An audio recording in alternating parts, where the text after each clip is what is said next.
नमस्कार, मैं सुधांशु रंजन आप सभी का स्टडी फॉर गोल्स में स्वागत करता हूं। आज के क्लास में हम इंटरनेट और डब्ल्यू के बारे में बात करने वाले हैं। इनसे जुड़ी सारी जानकारियों के बारे में चर्चा करेंगे। हालांकि आज के क्लास में हम इंटरनेट के बारे में चर्चा करने वाले हैं, उसके बाद हमारा डब्ल्यू का क्लास होगा, उसके बाद हमारा नेटवर्क का क्लास होगा। इस तरह से इस चैप्टर को हम ख़त्म करेंगे। यह जो क्लास है यह आपके पेपर 3 के लिए इम्पोर्टेंट है। पेपर 3 में जहाँ कि आपको कंप्यूटर सब्जेक्ट देखने को मिलता है, वहाँ पे आपको 20 क्वेश्चन देखने को मिलता है। इसीलिए यह जो क्लास है आप सभी के लिए इम्पोर्टेंट हो जाता है, जहाँ पे हम कंप्यूटर से जुड़े सारे जो टॉपिक है उन सभी को कवर कर रहे हैं। तो यह क्लास आपको हमारे ऐप पर प्रोवाइड की जा रही है, जहाँ पे 199 रुपीज़ में आप इसे परचेज़ कर सकते हैं, जो कि बहुत ही मिनिमम कॉस्ट है। उसी के साथ इसकी PDF हमारे जो ऐप के PDF सेक्शन है वहाँ पर भी मिल जाएगी, और साथ ही इसकी जो PDF है हमारे स्पेशल व्हाट्सएप ग्रुप में प्रोवाइड की जाती है, जहाँ पे कुछ बच्चों को अभी ऐड कर लिया गया है, साथ ही कुछ बच्चों को अभी तक ऐड नहीं किया गया है। फिलहाल के लिए आप निश्चित हो जाइए, क्योंकि PDF तो आपको हमारे ऐप सेक्शन में भी मिल जाएगी। साथ ही स्टडी फॉर गोल्स ऐप को डाउनलोड करने के लिए प्ले स्टोर से डाउनलोड कर सकते हैं। चलिए बढ़ते हैं हम आज की क्लास की ओर और देखते हैं कि आज की क्लास में हमारा क्या खास रहने वाला है, जिनसे जुड़ी जानकारियों के बारे में हम जानेंगे। सबसे पहले आज हम जो पढ़ने वाले हैं वह हमारा जो क्लास है वह इंटरनेट पर हमारा क्लास आज रहेगा, जिसमें कि हम इंटरनेट से जुड़ी सारी जानकारियों के बारे में चर्चा करेंगे। क्या इंटरनेट होता है, और इसमें उसके बाद नेटवर्क के बारे में चर्चा करेंगे। नेटवर्क का स्थापित करने के लिए क्या क्या चीज़ें चाहिए, उन सारी बातों को हम आज जानेंगे। सबसे पहले जान लेते हैं कि इंटरनेट का मतलब क्या होता है। तो इंटरनेट का मतलब सबसे पहले हो जाता है इंटरकनेक्टेड नेटवर्क। यहाँ से पहले मैं एक बात बता दूँ कि अगर आपने मेरी प्रीवियस क्लासेस की हैं तो आपको एक चीज़ें देखने को मिली होंगी। जब आप प्रीवियस ईयर के क्वेश्चन करते होंगे तो वहाँ पे आपको हमारे जो जितने भी क्लासेस अभी तक हमने कर लिया है उनसे आपको क्वेश्चन देखने को मिलता है। तो जितनी भी क्लासेस हैं वो आप सभी के लिए बहुत ही इंपॉर्टेंट है, ठीक है। ऐसा नहीं है कि इनसे क्वेश्चन नहीं पूछा जाएगा। डीप मैं इसलिए पढ़ा रहा हूँ कि अगर आपसे कुछ और भी क्वेश्चन पूछ लिया जाए तो आप उसके लिए रेडी रहिए। मैंने पहले ही बताया था कि मैं इस तरह से पढ़ाऊँगा कि आप क्वेश्चन को पढ़ के अटेम्प्ट कर पाइएगा। मैं ये नहीं बोलता हूँ कि हर बार कि मेरे ही पढ़ाई में से क्वेश्चन आएंगे। क्वेश्चन तो आएंगे, ये श्योर है, लेकिन आपको डीप में ही पढ़ना पड़ेगा ताकि आप सारे क्वेश्चन को अटेम्प्ट कर पाएँ। अगर आप चाहते हैं कि ऊपर ऊपर से पढ़ कर मतलब जो इंपॉर्टेंट पॉइंट होते हैं, जैसे फुल फॉर्म्स होते हैं, उनको पढ़कर आप अगर एग्ज़ाम क्वालिफाई कर पाइएगा, तो ऐसा बिल्कुल भी नहीं है। आपको पूरी डिटेल के साथ ये क्लासेस करनी होंगी। जो मैं पढ़ा रहा हूँ वो आपके लिए इनफ है। अगर आप इसके बाद प्रीवियस ईयर क्वेश्चन के सेट्स लगाते हैं तो और भी आपके लिए अच्छा हो जाता है। तो चलिए बढ़ते हैं हम क्लास की ओर और बात करते हैं कि इंटरनेट का मतलब क्या हो जाता है। तो इंटरकनेक्टेड नेटवर्क हो जाता है। साथ ही इंटरनेट का यूज सूचना को आदान प्रदान करने के लिए इसमें ICP और IP प्रोटोकॉल के माध्यम से नेटवर्क को आपस में जोड़ना इंटरनेट कहलाता है। मतलब कि सूचना का आदान प्रदान जिसके माध्यम से होता है उसे इंटरनेट कहा जाता है, और इस प्रोटोकॉल को जो फॉलो करता है उसे ICP या IP के नाम से जाना जाता है, और इसे इंटरनेट कहा जाता है। आगे मैं बताऊं कि इंटरनेट के जो फादर हो जाएंगे वह विंडसर्फ हो जाएंगे। यह बात आपको ध्यान रखनी है, यह इंपॉर्टेंट पॉइंट है। मैं ऑलरेडी बता देता हूं कि जो इंपॉर्टेंट होता है मैं उसको नोट करवा देता हूं, जो इंपॉर्टेंट नहीं है उसके बारे में मैं बात भी नहीं करता हूं ज़्यादातर। तो जैसे कि फादर ऑफ इंटरनेट कौन हो जाएंगे, तो विंडसर्फ हो जाएंगे। साथ ही इन्हें ICP या IP के प्रोटोकॉल के जनक के रूप में भी जाना जाता है। यह बात भी आपको ध्यान रखनी है। और जो इन्फॉर्मेशन होता है हमेशा डाटा से बना होता है। जो इन्फॉर्मेशन होता है, एक सूचना हो गया, जैसे कि मान लीजिए कोई सूचना हो गया, मान लीजिए कि मैं स्टडी फॉर गोल्स को मैं कोई मेल कर रहा हूँ, तो वो जितने भी मेल में जितने भी वर्ड्स होंगे वह एक डाटा के फॉर्म में होगा। जैसे मैं लिख दूँ कि यहाँ पे 27 दिसंबर, क्या आप कभी बता पाओगे कि यह क्या है, डेट है? नहीं बता पाओगे। ये तो सिर्फ आप बता पाओगे कि यह एक डेट है। क्या आप इसमें बता सकते हो कि यह 2000 का डेट है, या 2001 का डेट है, या 1998 का डेट है? इस तरह से आप कुछ भी बता पाओगे? नहीं, आप नहीं बता पाओगे। जब तक मैं इसमें ये नहीं बताऊंगा कि यह जो डेट है यह किसी का बर्थडे का डेट है, तब तक आप इसे नहीं बता पाओगे, ठीक है। तो यह पूरी अधूरी जानकारी हो गई। अगर मैं यहाँ पे कुछ और भी लिख दूँ, जैसे कि मैंने 27 दिसंबर के साथ यहाँ पे 1997 लिख दिया, साथ ही साथ मैंने और भी कुछ लिख दी, तो ये आप कभी नहीं बता पाओगे कि ये एग्जैक्टली क्या डेट बता रही है। ये तो कुछ और भी बता सकती है, बर्थडे बता सकती है, किसी की एनिवर्सरी हो सकती है, या कोई भी अदर इन्फॉर्मेशन वो आपको बता सकती है। ये कभी नहीं बताएगी, एक्चुअल इन्फॉर्मेशन आपको नहीं देगी। जब तक मैं इसमें नहीं ऐड करूँगा कि 27 दिसंबर 1997 एक्चुअली में यहाँ पे हो जाएगा कि स्टडी फॉर गोल्स की जो स्थापना हुई, इस टाइप से यहाँ पे मैं जब तक सारी चीज़ों को ऐड नहीं करूँगा तब तक यह पूरी इन्फॉर्मेशन नहीं हो जाएगी। और जब मैं डिटेल्स को ऐड कर दूँगा तो यह एक इन्फॉर्मेशन बन जाएगा। साथ ही डाटा एक रॉ फैक्ट्स होता है और डाटा एक अधूरी जानकारी होता है, जैसा कि मैंने आप सभी को बता दिया। आई थिंक आप सभी इस बात को समझ चुके होंगे। बढ़ते हम आगे और बात कर लेते हैं कि जो इंटरनेट कैच प्रोटोकॉल होता है उसे सेट ऑफ रूल्स कहा जाता है। उसी के साथ मैं आगे बात करूं कि नेटवर्क दो या दो से अधिक कंप्यूटर को आपस में जोड़ना नेटवर्किंग कहलाता है। जैसा कि मैंने आप सभी को मेल में बताया था कि किसी नेटवर्क के माध्यम से ही हम मेल को सेंड कर सकते हैं, मतलब दो कंप्यूटर को आपस में जो जोड़ता है नेटवर्क होता है। वैसे एग्ज़ाम में यह नहीं पूछा जाएगा कि नेटवर्क क्या होता है, ठीक है। हाँ, लेकिन आपसे यह पूछा जाएगा कि नेटवर्क को स्थापित करने के लिए इम्पोर्टेंट कंपोनेंट्स कौन कौन से हैं। मतलब कि पूछा जाएगा कि जो नेटवर्क होता है किन माध्यमों से जो सूचना का प्रसार होता है एक कंप्यूटर से दूसरे कंप्यूटर में होता है या एक से अधिक कंप्यूटर में होता है, वो किन किन माध्यमों से होता है, उनके लिए कौन से आवश्यक जो कंपोनेंट्स हैं वो हमारे लिए ज़रूरी हैं। जैसे कि सबसे पहले मैं बताऊं तो रिपीटर्स की यहाँ पे सबसे ज़्यादा ज़रूरत पड़ती है। जैसे कि सिग्नल को एक्सटेंड करने के लिए, मतलब जो सिग्नल है, मान लीजिए रिपीटर्स अगर आपके पास नहीं रहेगा तो आप जो डाटा सेंड कर रहे हैं उसे शेयर करने में ज़्यादा समय लग जाएगा, ठीक है, जो कि कमज़ोर सिग्नल को मजबूत करने के लिए उपयोग में लाया जाता है। आगे चलकर इन सभी के बारे में डिटेल्स में बात करेंगे, ठीक है। फिलहाल के लिए आप इतना ही जानिए। साथ ही साथ राउटर्स जो होते हैं, आपने बहुत ही नाम सुना होगा राउटर्स के बारे में।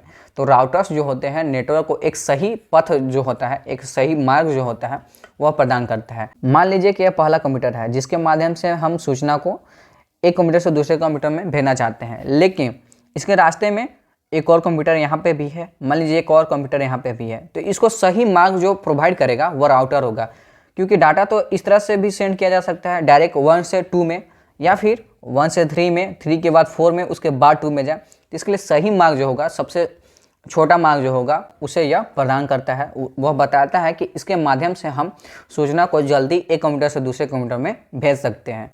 साथ ही साथ जब हम हब की बात करते हैं, जो हब होता है उसके बारे में मैं बताऊं तो यह सभी कंप्यूटर को आपस में जोड़े रखता है। आपस में जोड़ने का काम यह हब का काम होता है। जैसे कि यह एक कंप्यूटर हो गया, साथ ही साथ यहाँ पे जितने भी कंप्यूटर आपको दिख रहे होंगे 2, 3, 4, 5 जो जितने भी कंप्यूटर है, वह कंप्यूटर एक मेन कंप्यूटर से जो हब के रूप में काम करता है उससे जुड़ा होता है। और जब फर्स्ट कंप्यूटर से एक सूचना मैंने हब में भेजा और मैं चाहता हूँ कि यह जो सूचना है वह कंप्यूटर 5 में चला जाए, तो वह क्या करता है कि यह जो सूचना होता है वह सभी कंप्यूटर में सेंड कर देता है, लेकिन इसे सही कंप्यूटर के पास जो सूचना जाना है वह चला जाता है और बाकी इसे डिनाई कर देते हैं, मतलब बाकी इसे रिजेक्ट कर देते हैं और जो इन्फॉर्मेशन है वह 5 के पास चला जाता है और वह इन्फॉर्मेशन को एक्सेप्ट कर लेता है। साथ ही नेटवर्क को स्थापित करने के लिए जो एक और इम्पोर्टेंट कंपोनेंट्स हो जाएगा उसमें एक कंप्यूटर हो जाएगा, क्योंकि इसके बिना तो कोई काम ही नहीं हो पाएगा। अब हम बात करते हैं कि नेटवर्क के प्रकार के बारे में। जो नेटवर्क के प्रकार होते हैं वह यहाँ पे आपको 4 तरह के दिखने को मिलेंगे, जिसमें सबसे पहला हो जाएगा पैन, जिसका मतलब हो जाएगा पर्सनल एरिया नेटवर्क। यह सबसे छोटा नेटवर्क होता है जिसके माध्यम से ब्लूटूथ, हॉटस्पॉट इन सभी को कनेक्ट किया जाता है। आपको यह बात ध्यान रखनी है, जितने भी नेटवर्क के प्रकार हैं वो आपको याद होने चाहिए, क्योंकि इनसे क्वेश्चन पूछा जाता है। या तो आपसे फुल फॉर्म्स पूछ लिए जाएंगे या इनके एग्जाम्पल पूछ लिए जाएंगे, ठीक है। और इसका जो डिस्टेंस होता है वह 30 मीटर होता है। जैसे कि आपने एक मोबाइल में हॉटस्पॉट ऑन कर दिया और दूसरे मोबाइल में वाईफाई ऑन कर दिया, अगर आप 30 मीटर से ज़्यादा डिस्टेंस में जाते हैं तो आपको देखने को मिलेगा कि जो कनेक्शन होता है वह टूट जाता है कभी कभी। साथ ही ब्लूटूथ में भी वैसा ही सिस्टम है, जब आप एक मोबाइल को दूसरे मोबाइल से कनेक्ट करिएगा तो आपको ज़्यादा दूर डिस्टेंस जाने में यह कनेक्शन आपस में कट जाते हैं, जिसे हम पर्सनल एरिया नेटवर्क के नाम से जानते हैं। यह बात आपको ध्यान रखनी है। साथ ही लैन, लोकल एरिया नेटवर्क, जिसके माध्यम से हम ऑफिस बिल्डिंग के अंदर जो नेटवर्क होता है उनका स्थापना करते हैं, ठीक है। उन सभी नेटवर्क्स में यह लैन का उपयोग किया जाता है, जिसे लोकल एरिया नेटवर्क के नाम से जाना जाता है, जिसका डिस्टेंस 50 मीटर के आसपास होता है, ठीक है। मैक्सिमम में 50 मीटर होता है। जैसे कि इसका फुल फॉर्म्स भी है, आपको याद रखना है।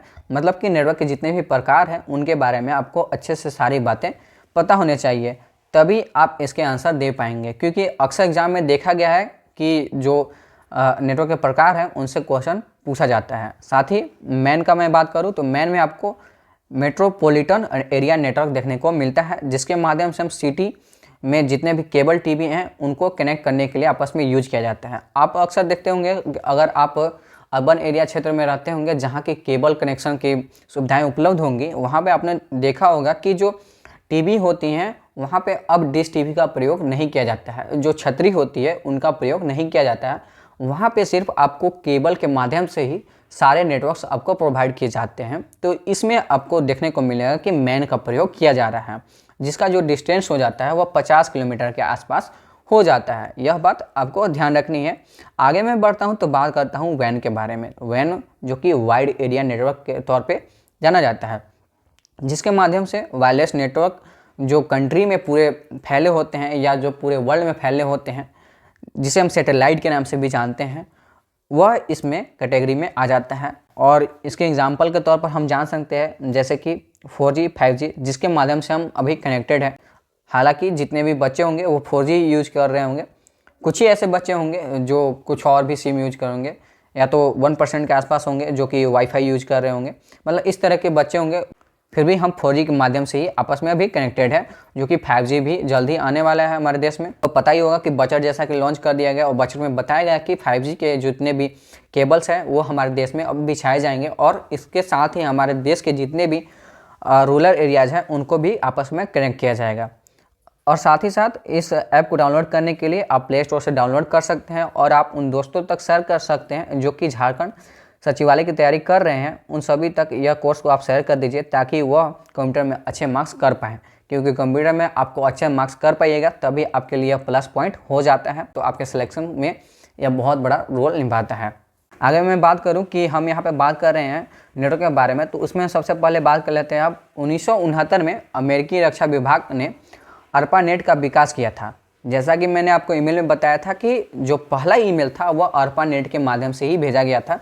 मैंने ऑलरेडी बताया पिछली क्लास में कि ARPANET को मैं आगे चलकर डिस्क्राइब कर दूंगा कि ARPANET होता क्या है। मैंने वहाँ पे सिर्फ आपको फुल फॉर्म्स बताया था कि यह advance research project agency network है, जिसके माध्यम से पहला ईमेल भेजा गया था, जो इंटरनेट के विकास के आधार में बना। तो ARPANET क्या है? यह एक अमेरिकी रक्षा विभाग में काम करने वाला संस्था है। साथ ही 1989 में टिम बर्नेस-ली द्वारा HTML और WW की खोज की गई। तो यह इंपॉर्टेंट पॉइंट है, यह भी आपको नोट कर लेनी है, ठीक है। अगर आप नोट्स बनाते हैं तो जो मैं इंपॉर्टेंट पॉइंट्स को नोट करते जाता हूँ उनको आप हालांकि नोट कर लीजिए, नहीं तो आप इसकी PDF तो हमारे जो ऐप सेक्शन है वहाँ से भी पा सकते हैं। जैसे कि 1989 में टिम बर्नेस-ली के द्वारा HTML और WW की खोज की गई। HTML का फुल फॉर्म हो जाएगा हाइपर टेक्स्ट मार्कअप लैंग्वेज। यह भी आपको ध्यान रखनी है, यह इंपॉर्टेंट पॉइंट है, ठीक है। साथ ही WW का फुल फॉर्म तो हालांकि सभी बच्चों को पता होगा, वर्ल्ड वाइड वेब होता है।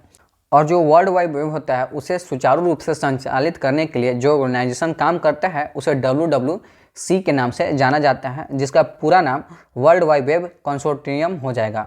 यह बात आपको ध्यान रखनी है। साथ ही जब हम आगे बढ़ते हैं और बात करते हैं कि जो हमें लिंक प्रोवाइड किया जाता है, जैसे कि www.studyforgoals.com, यह एक लिंक है जिसे URL के नाम से जाना जाता है, और यहाँ पे URL का full form uniform resource locator हो जाएगा, ठीक है। यह इंपॉर्टेंट पॉइंट है, तो इसे आप नोट कर सकते हैं। साथ ही जब हम लिंक पर क्लिक करते हैं तो वहाँ पे हमें एक वेब पेज देखने को मिलता है, और उस वेब पेज को तैयार करने के लिए HTML सॉफ्टवेयर का यूज किया जाता है। जैसे कि आपने लिंक पर पहले यह लिंक दिया हुआ है, इस पर आपने क्लिक किया और एक वेब पेज ओपन हो गया। तो यह जो वेब पेज तैयार होता है, होम पेज के बाद जब आप वहाँ पे देखते होंगे कि एक वेब पेज खुल जाता है, जैसे ही आप किसी लिंक पर क्लिक करते हैं तो उस वेब पेज को तैयार करने के लिए HTML सॉफ्टवेयर का यूज किया जाता है।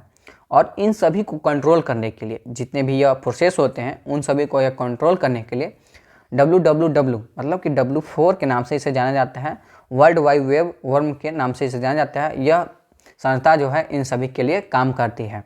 साथ ही जब हम आगे बढ़ते हैं तो देखते हैं कि इंटरनेट में जो प्रयुक्त प्रोटोकॉल है वह कौन कौन से हो जाएंगे। जैसे कि TCP ट्रांसमिशन कंट्रोल प्रोटोकॉल, यह इंपॉर्टेंट पॉइंट है, इसे आप नोट कर सकते हैं। साथ ही IP इंटरनेट प्रोटोकॉल, यह बात भी आपको ध्यान रखनी है। इसमें IP का फुल फॉर्म हो जाएगा इंटरनेट प्रोटोकॉल। साथ ही यहाँ तीसरा जो है HTTP हो जाएगा, जिसका मतलब हो जाएगा हाइपर टेक्स्ट ट्रांसफर प्रोटोकॉल।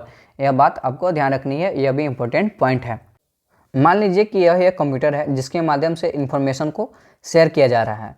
यहाँ से जो इन्फॉर्मेशन है वह TCP के माध्यम से शेयर किया गया, और जब यह इन्फॉर्मेशन आगे बढ़ता है तो इसे IP है, सो छोटे छोटे जो डाटा है उनमें यह तोड़ देता है, मतलब एक्सटेंड कर देता है। इसके बाद जब इन्फॉर्मेशन है वह दूसरे कंप्यूटर में जाता है तो वहाँ पे यह HTTP के माध्यम से पहुंचता है और HTTP के माध्यम से भेजा गया जितना भी डाटा होता है वह असुरक्षित होता है और इसे सुरक्षित करने के लिए यहाँ पे HTTPS लगा दिया जाता है, मतलब कि इसके माध्यम से भेजा जाता है, जिसे hyper text transfer protocol secure के माध्यम से भेजा जाता है। इसका प्रयोग किया जाता है किसी भी डाटा को सिक्योर रखने के लिए। और सर्वाधिक उपयोग में लाया जाने वाला प्रोटोकॉल जो होता है वह TCP और IP होता है, यह बात आपको ध्यान रखनी है। साथ ही जब हम आगे बढ़ते हैं तो देखते हैं कि इंटरनेट से जुड़ने के लिए कुछ ज़रूरी बातें हैं, उनको ध्यान में रखनी होती है। जैसे कि सबसे पहले तो एक PC होना चाहिए आपके पास, पर्सनल कंप्यूटर होना चाहिए, साथ ही मॉडेम होना चाहिए, मॉड्यूलेटर और डीमॉड्यूलेटर, साथ ही ISP होना चाहिए, इंटरनेट सर्विस प्रोवाइडर। उसी के साथ यहाँ पे ब्राउज़र होना चाहिए और साथ ही साथ आपके पास सर्च इंजन होना चाहिए और संचार माध्यम होना चाहिए जिसे कम्युनिकेशन मीडियम होता है। इन सभी चीज़ों को आपके पास होना जरूरी है, जिसके माध्यम से ही आप एक इंटरनेट से जुड़ सकते हैं, मतलब कि आप एक सूचना को दूसरे कंप्यूटर में भेज सकते हैं। इन सारी बातों को आपको ध्यान रखनी है। जब हम आगे क्लास में बात करेंगे तो हम इन सभी चीज़ों को पूरे डिटेल के साथ एक एक करके जानेंगे कि PC क्या होता है, मॉडेम क्या होता है, ISP क्या होता है, साथ ही ब्राउज़र क्या होता है, सर्च इंजन क्या होता है और कम्युनिकेशन मीडियम क्या होता है। इन सभी बातों को हम पूरे डिटेल के साथ जानेंगे। तो नेक्स्ट क्लास में हम इन सभी बातों के बारे में चर्चा करने वाले हैं। उसी के साथ मैं बता दूं कि यह कोर्स जो है आपको बहुत ही मिनिमम कॉस्ट में प्रोवाइड किया जा रहा है, तो आप इस कोर्स को परचेज कर सकते हैं। और उसी के साथ हमारे द्वारा जल्द ही यहाँ पे जो हमारे सुभाष सर हैं उनके द्वारा जल्द ही आप सभी के लिए झारखंड की जनजातियों की एक वीडियो ला रही है, जो कि आपके झारखंड GK में एक बहुत ही बड़ा अहम रोल निभाएगी, जो कि आपको बहुत ही मिनिमम कॉस्ट में यहाँ पर प्रोवाइड किया जा रहा है कि 499 रुपीज़ में आपको यह कोर्स मिल जा रही है। यह बहुत ही बड़ी बात है, कहीं भी आपको इतनी मिनिमम कॉस्ट में यह कोर्स नहीं मिलेगी। साथ ही हमारे द्वारा कुछ स्पेशल कोर्स हैं जिनमें कि खोटा की कोर्स हो जाएगी, नागपुरी की कोर्स हो जाएगी और कंप्यूटर की कोर्स हो जाएगी, और सारी बातें हैं जो मैंने आपको ऑलरेडी बता रखी है। तो उन सभी बातों को आप फॉलो कर सकते हैं और खोटा का कोर्स आप जरूर परचेज कीजिए। अगर आप खोटा में विशेष रूप से रुचि रखते हैं तो आप इस कोर्स को परचेज कर सकते हैं। बहुत ही अच्छा कंटेंट आपको रंजीत सर द्वारा प्रोवाइड किए जा रहे हैं, ठीक है। तो आपको एग्जाम में बहुत ही ज़्यादा हेल्प करने वाली है, तो इस बात को आप ध्यान में रख सकते हैं। मिलते हैं नेक्स्ट क्लास में, जहाँ पे हम बात करेंगे PC और जितने भी इंटरनेट से जुड़ी जानकारियाँ हैं उनके बारे में। तब तक के लिए जय हिंद, जय झारखंड, जोहार। Thanks for watching this video.